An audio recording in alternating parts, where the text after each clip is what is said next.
It has been nearly 3 weeks since Matt Lauer was fired from his job as anchor of Today after an NBC News employee accused him of sexual misconduct. Last week, a different woman, a former Today Show employee, spoke out publicly, telling Variety magazine she had a brief sexual relationship with Lauer when she was 24 years old and a production assistant for the show. Addie Zinone told Variety, even though the relationship was consensual, that she was deeply affected. She wrote, quote, "I changed physically. I changed emotionally. Fear crept into my life. I became unsure of myself. Any confidence I had was gone. For him, it was a conquest." Addie says she now has a goal and is putting her face and her name out publicly to help other women in similar situations. And she joins me now live. Addie, thank you for being here. Oh, thank you for having me. So let's just start with this. You loved the Today Show. You were a young kid. You're in college. You watched it every morning. Reached out to Katie Couric, who helped you get a job here. And you start lowest on the totem pole, basically. There is, with all due respect to our production assistants. And that's what you were. That is the truth, yeah. A PA. 1 month before you left, and you and Matt Lauer had a professional relationship. Right. I mean, strictly professional, yes. Tell us what happened in June, 1 month before you were set to leave. This is 2000, June of 2000. This is June of 2000. And I had accepted a job in West Virginia to be an anchor and reporter. So I was basically going to start my journey up to becoming, hopefully come back in some capacity.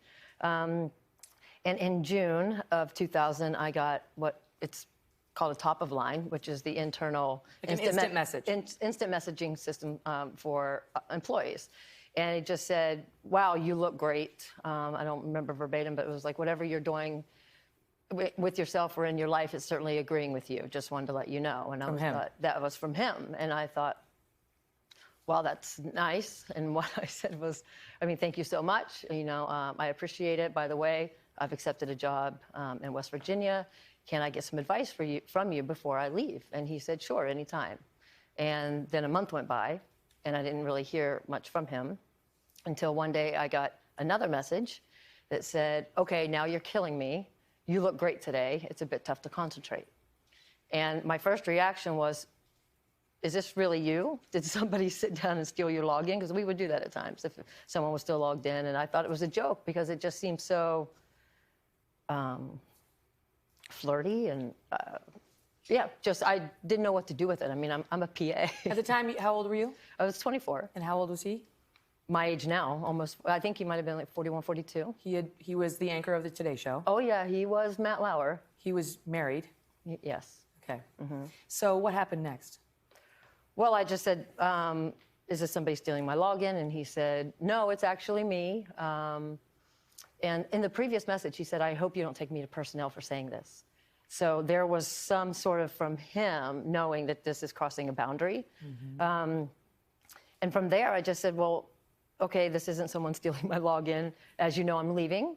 Can I get some advice from you? Can we continue that conversation? And he said, yes, would you like to have lunch? And so the very next day, he set up lunch. He told you to leave at a different time than he was leaving, which set after off the lunch. A red flag, you know, like I'll go first and you go after. Right, but during the lunch, it didn't go to professional advice. It went quickly to accomplishing his goal. And I realized that, and I didn't really know how to sort of keep up with that conversation because, again, I'm sitting across from Matt Lauer, and I just don't know where he's going with it, but I have a feeling. And so there's really an opportunity to embarrass myself or to try to figure out what is happening, where are you trying to go with this? And yes, he asked me to leave separately, and that's how I knew it was different. How long after that lunch was the first physical encounter? Later that day, yeah. Later that day. And he invited you to come to his dressing room? Yes, he did. What goes through your mind at that moment? You're this young woman. You idolized the show, him. Yes, well, I mean, confusion. I was overwhelmed actually when I came back from the lunch, and so I'm trying to be normal. I was a PA, I had to go back to the office, and I'm trying to be normal, and this is sort of like shocking. You know, what has just happened? What's going on? And I had all this nervous energy, and I didn't know what to do with it, and I was confused, and I thought, what is happening? And then he messaged me, or I messaged him. I just said something like, look, I'm really nervous. Like, I don't know what's going on. And he said, meet me. And I said, meet you where? And he said, dressing room. And again, I realize that that sounds very naive and silly of me because I walked over there to do that. But in that moment, I didn't have anybody to sort of share my fears and confusion with, except for him, because what am I going to say to people? This just happened. You know, he said this to me. These are the things, this is how he guided the conversation during lunch. And so I went, which, again, I realized, I mean, I went on my own, so I'm owning that. I'm not suggesting that well, I mean, he kind of lured me, but I'm not suggesting that I'm not owning, you know, my part in this. Right. And so I went and met him over there. And you had a sexual relationship. Yeah, we had an encounter. Yeah. And so in the aftermath of that first incident, where were you emotionally? Overwhelmed, felt isolated, felt confused, felt shame. It was just all consuming. I don't know how to sort of explain it. It takes over, and then you question yourself, and then you think, well, my goodness, he didn't really want to invest at all in me personally and give me some advice so I could, you know, be what he was. And it also shattered my sort of, my perception of him. Right. Right. So, I mean, it's all just really confusing. You know, you feel flattered, but then you feel like, why is he not investing like the others did in my talents and my profession and my desire to be a better journalist and my desire to be like them? And He sees me through a different lens. oh, yeah, he saw me through a different lens. So the relationship, sexual relationship, lasted for about a month. About a month, yeah. Okay. Including, I mean, he would call you to his dressing room. You were at the Democratic National Convention once, and Right. he called you into a bathroom there for an encounter. Right. These are very hard things to talk about. You know, it's difficult to talk about, right? You know, my family is shattered by this. You know, they're afraid for me. This all trickles down to a lot of people are affected. So having these conversations, it's really important. But also, there's a lot of shame attached to what I did and that I would. My goal was to try to get him to see me as a human being. And so it does seem odd that I would just continually go see him, but every time it was just sort of this opportunity, like, will you see me as a human being? Like, can we finally have a conversation? Can you? But everyone makes mistakes. So you I still mean, have that shame? You can't forgive yourself for being a young woman and making that decision? I mean, obviously, who's married, and I'm sure you regret that, but can you forgive yourself? I mean, it's a massive mistake. And I understand how I made it because I know who I am at my core. I know the values I have. But of course you carry shame because, again, he has a wife, right? And even now, I don't want to pour salt on these wounds. And that's a really scary thing. And so, right, you do carry that your whole life. And you're thinking, why could I not get out of it? And why so, did I do that? For those who are saying, so why is she coming forward? What's the answer?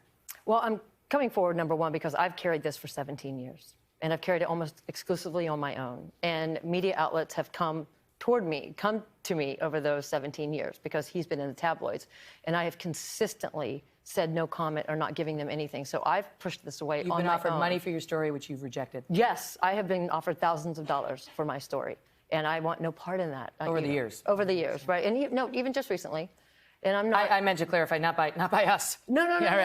By these Right. other outlets. Yeah. So you can imagine these other outlets who want to paint me as, you know, they want to exploit what this is. And so I want to guide the conversation sort of away from that, own my part in it, but then also talk about this power dynamic in a workplace and how that imbalance really does affect your thinking, your ability to think logically, to be aware of what it is you're doing and the impact it's going to have for the rest of your life. And also, if you do find yourself in that situation like I did, how can we empower young women in the future who find themselves in that situation to get themselves back, to make better decisions, to not make a mistake like I did? I've said publicly before, and I really believe it, that no employer should make you have to choose between your job and your honor. But if they do, choose honor. Women need to remember that. It just as a rule in these encounters, because I think you forget. You get panicked or you get overwhelmed, and then you live to regret the choices that you made. We're going to talk about what happened to Addie with the National Enquirer hounding her. and the blowback she has received since coming forward to Variety with her story last week, right after this break. Hello, Today fans. Thanks for checking out our YouTube channel. Subscribe by clicking that button down there and click on any of the videos over here to watch the latest interviews, show highlights, and digital exclusives.